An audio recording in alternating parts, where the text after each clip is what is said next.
अदालत में केस लड़ते थे, उनके पिताजी भी लड़ते थे और बाबरी मस्जिद के लिए लड़ते थे। लेकिन जब अदालत का निर्णय आ गया तो उन्होंने कहा अब मेरी लड़ाई पूरी हो गई। और राम मंदिर वाले जब उनको निमंत्रण देने गए तो इकबाल अंसारी जीवन भर हिंदुओं के खिलाफ अदालत में लड़े थे, लेकिन जब राम मंदिर का निमंत्रण मिला तो खुद आकर के वहां बैठे और पूरे कार्यक्रम में हिस्सा लिया। अब एक तरफ है इकबाल अंसारी, दूसरी तरफ है कांग्रेस जो रामलला का निमंत्रण ठुकरा देती है। भाइयों, क्या ऐसी कांग्रेस को कोई स्वीकार करेगा क्या? हरियाणा स्वीकार करेगा क्या? साथियों, इंडी गठबंधन के नेता खुलेआम ऐसी बातें करते हैं। वो कहते हैं राम मंदिर तो बेकार है। और कांग्रेस के एक नेता जो अभी वहां से निकल करके बाहर निकले, उन्होंने कहा कि वहां तो जब अदालत का निर्णय आया तो चर्चा थी कि ये अदालत के निर्णय को कैसे उलट किया जाए और रामलला को वापस टेंट में कैसे भेजा जाए, उसकी योजना चल रही थी।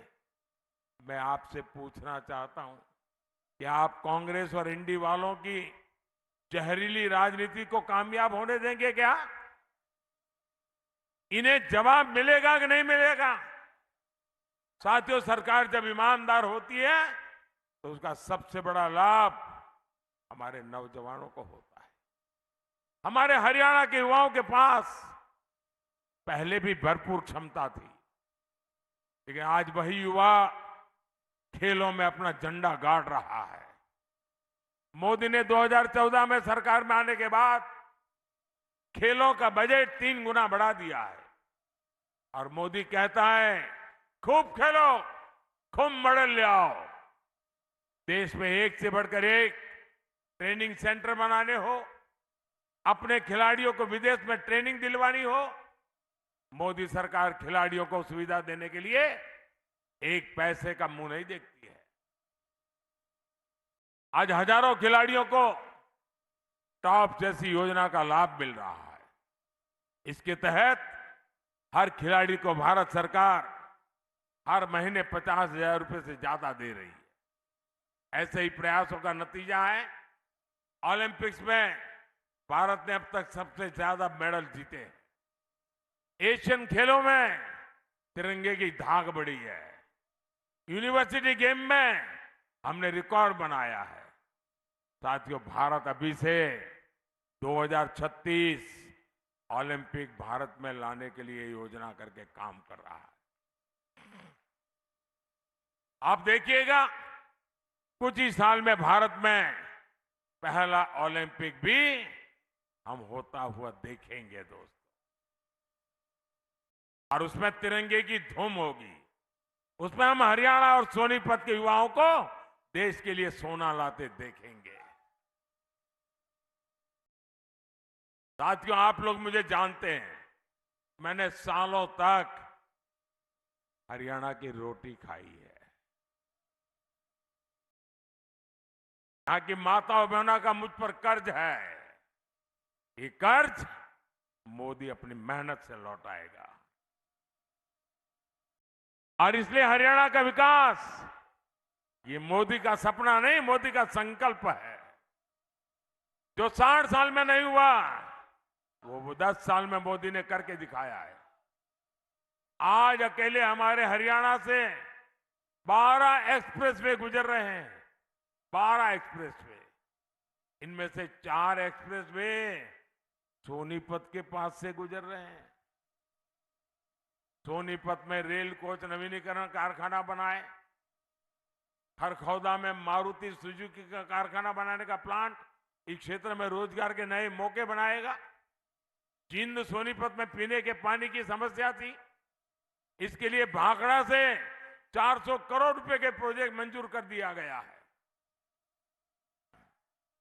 साथियों, मोदी आपके स्वास्थ्य की भी उतनी चिंता करता है। मोदी ने आयुष्मान कार्ड बनवाकर मुफ्त इलाज की गारंटी भी दी है। मैं ये भी कहना चाहता हूं, 4 जून के बाद मोदी जब तीसरी बार सरकार बनाएगा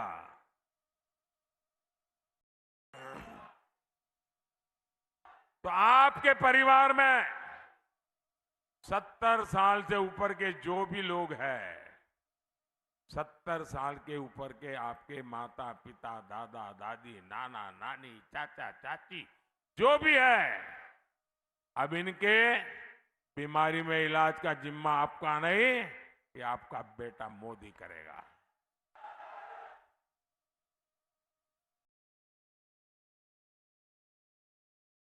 बुजुर्ग माताओं बहनों को इलाज की चिंता करने की जरूरत नहीं होगी। साथियों, हमें भारत को मजबूत बनाना है, हरियाणा के सपनों को पूरा करना है। हरियाणा से मोदी को केवल सांसद चाहिए इतना नहीं है, हरियाणा मोदी को हिम्मत, हौसला और आशीर्वाद भी देता है। और सोनीपत से हमारे मोहनलाल बड़ौली जी और रोहतक से डॉक्टर अरविंद कुमार शर्मा जी 25 मई को उनको दिया गया आपका एक एक वोट सीधा सीधा मोदी के खाते में जाएगा। तो ज्यादा से ज्यादा मतदान कराएंगे, पोलिंग बूथ जीतेंगे। मेरा अनुरोध है, यहां से जाकर के बाद ज्यादा से ज्यादा परिवार में जाइए, ज्यादा से ज्यादा लोगों को मिलिए और कहना मोदी जी आए थे और मोदी जी ने आपको राम राम कहा है। मेरा राम राम पहुंचा देंगे, मेरा राम राम पहुंचा देंगे। बोलिए भारत माता की, भारत माता की। बहुत बहुत धन्यवाद। भारत माता की। मैं आदरणीय प्रधानमंत्री जी का बहुत बहुत धन्यवाद करती हूं और समस्त जनता से और समस्त नेताओं से अनुरोध करूंगी, दोनों हाथ उठाकर मुट्ठी बंद करके जयकारा लगाएंगे, भारत माता की। और मोदी जी को यकीन दिलाएंगे हाथ उठाकर कि 2 नहीं 11 के 11 कमल खिलाकर मोदी जी की झोली में डालने का काम करेंगे। भारत माता की। फिर एक बार मोदी सरकार सब जनता का और सभी नेताओं का